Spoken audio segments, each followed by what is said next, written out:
Alright, what's going on, everybody? This is Chase fan number 9 here, and I'm coming at you another video. First off, I just want to say congrats to my local guy, Kyle Larson, and my second favorite Hendrick Motorsports driver on getting the win at Bristol. It's been a long time coming at that track, considering how many times Larson should have won Bristol and choked in the end. I still haven't forgot his Xfinity win from 2018. But for Cup, it's a whole different story. Never thought that Larson would get to 6 wins this season, but he did. And as much as I hate the playoffs, all I can say is good on him for moving on to the next round.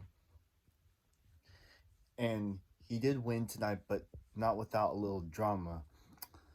Now, before I start, some of y'all were probably wondering where I was at.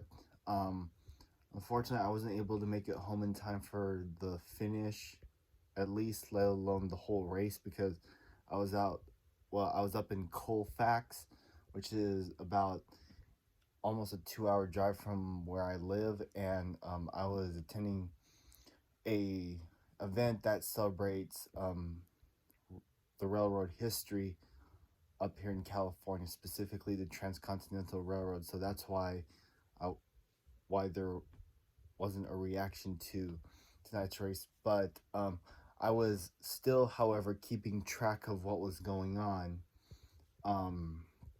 Sadly, Kurt Busch, Reddick, Almirola, and McDowell are out, but it is what it is. There's always next year. Next year, it's getting out of breath there for a little bit. I don't know why, but anyways, so I heard about what happened regarding Kevin Harvick and Chase Elliott. I see that, well, Harvick got in the chase and ultimately cut his tire down, and it could have cost Harvick too, but Chase, of course, gets screwed out of it. And of course, how much longer until he wins in the Hooters car, huh? I understand they're going for a win and all that, but still, though. And thankfully, karma caught up to Harvick when Chase decided to block him late, thus giving Larson the lead and ultimately the win. And then I was watching video highlights where Chase Elliott gets out of his car and he and Harvick they're face to face pretty much, and man, there was almost another NASCAR fight moment right there. Whew. Man, that was definitely something. And I don't even know what to say, but I honestly can't blame Chase Elliott for being pissed off. And also, not to mention the fact that Harvick did a crossover that almost wrecked Larson. I'm like, come on now. Yes, I'm very well aware Harvick has not won this year, but still, though. Anyways, I honestly don't care what people say at this point. People can either, 1, hate Elliott for confronting Harvick, 2, they could hate Harvick for what he did, or 3, they could just hate Chase Up for giving Kyle LaRaces, as most people are now calling him, the win. And also, speaking of Larson, the whole LaRaces thing, it's gonna be overused, and I'm starting to kind of find it quite annoying. Yeah, I'm just gonna say this right now. Most of us nowadays are just tired of hearing about what happened last year with Larson, but that's a thing for another.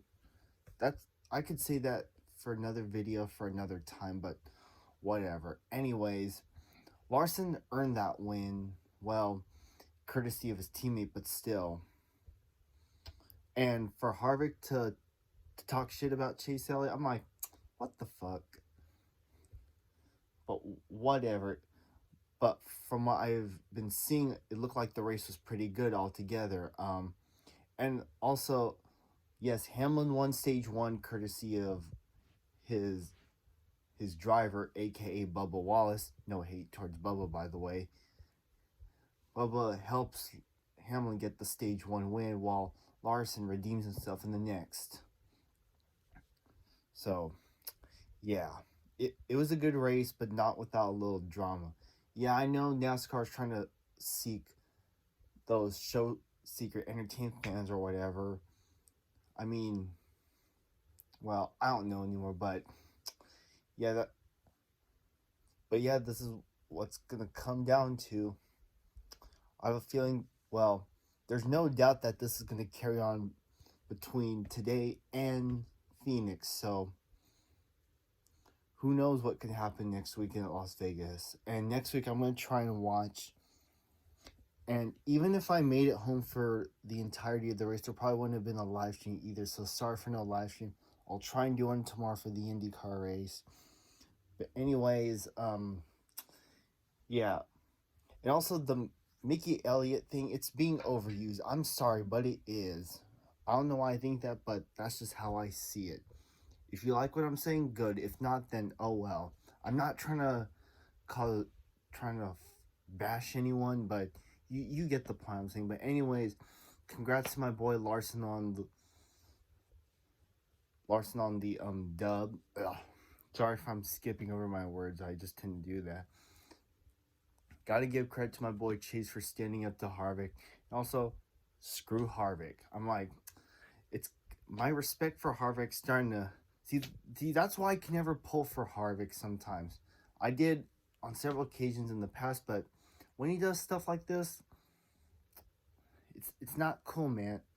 And I saw his post race interview shortly before recording this video. There's no doubt about that. So I'm like, come on now. It's funny, you're throwing a tantrum by slamming your helmet while Chase Elliott's having his tantrum. I'm like, based on what I've seen, based on what I'm seeing on Twitter, that seems to be the case based on what other people are seeing. And no, I'm not trying to bash anyone on Twitter, okay? But anyways, well, I don't know anymore. But with that said, once again, congrats to my boy Larson and all that, and I'll see y'all next time. All right, bye everyone.